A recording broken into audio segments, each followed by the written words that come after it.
Hello नमस्कार. तर आज आपण पाहणार आहोत मकर संक्रांतीची खास रेसिपी, कुरकुरीत आणि तोंडात लगेच विरघळणाऱ्या चविष्ट तिळाच्या वड्या.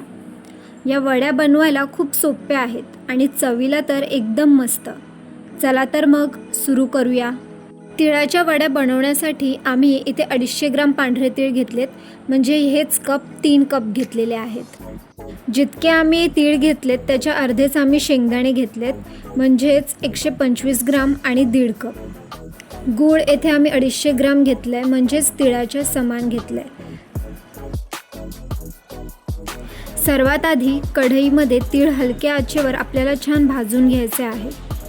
तीळ भाजले गेलेत हे कसे समजायचे, तर तीळ फुलायला लागतात आणि काही तीळ चटचट उडायला लागतात. तीळ आपले भाजून झाले की त्याला आपल्याला एका प्लेटमध्ये काढून घ्यायचे आहेत. त्यानंतर आपल्याला कच्चे शेंगदाणे मध्यम आचेवर भाजून घ्यायचे आहेत. तुम्ही तुमच्या आवडीने शेंगदाण्याचे प्रमाण इथे घेऊ शकता, कमी जास्त. शेंगदाणे आपले छानपैकी भाजून झाले की ते प्लेटमध्ये काढून घ्यायचे आहेत. शेंगदाण्याचे सोल काढून ते पूर्णपणे थंड झाल्यावरच आपल्याला ते बारीक करून घ्यायचे आहेत. येथे एका टीनमध्ये बटर पेपर ठेवून मी थोडंसं तूप लावून घेतलं आहे. हीच पद्धत तुम्ही ताटावर सुद्धा करू शकता.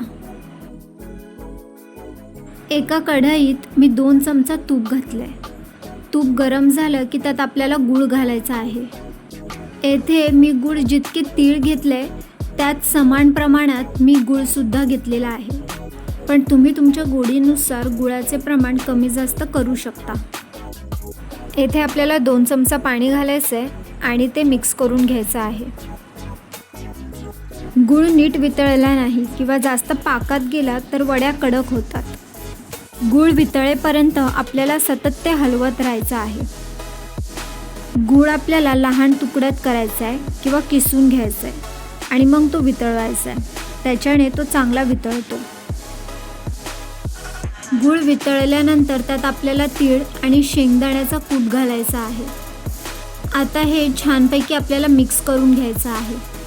शेंगदाण्याचा कूट हा जास्त जाडसर किंवा बारीक नसावा, तो मध्यम आकाराचाच असावा.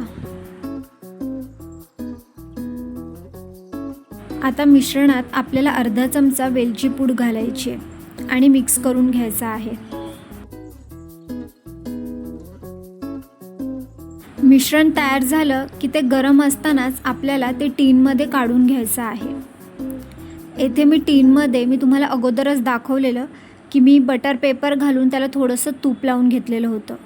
तुम्ही ही पद्धत ताटावर सुद्धा करू शकता. ताटाला सुद्धा तुम्ही तूप लावून ही पद्धत वापरू शकता.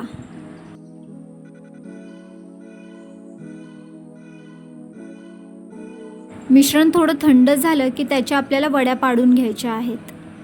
तिळांच्या वड्या नीट पाडणं हा शेवटचा पण फार महत्त्वाचा टप्पा आहे. इथेच बऱ्याच वेळा वड्या तुटतात किंवा नीट आकार येत नाही. मिश्रण गरम कोमट असतानाच आपल्याला इथे वड्या पाडायच्या आहेत, कारण जर पूर्ण थंड झालं तर ते तुटतात. तुम्हाला जसं हवं तसं चौकोनी किंवा डायमंड शेपमध्ये तुम्ही वड्या कापू शकता. तर येथे आपल्या घरगुती तिळाच्या वड्या तयार आहेत. हिवाळ्यात शरीराला उष्णता देणारी ही रेसिपी नक्की करून पहा. जर तुम्हाला ही रेसिपी आवडली असेल तर कमेंट करून नक्की कळवा आणि व्हिडिओ आवडला असेल तर चॅनलला लाईक करा, शेअर करा आणि सबस्क्राईब करा. अशाच सोप्या आणि चविष्ट रेसिपीसह पुन्हा भेटू.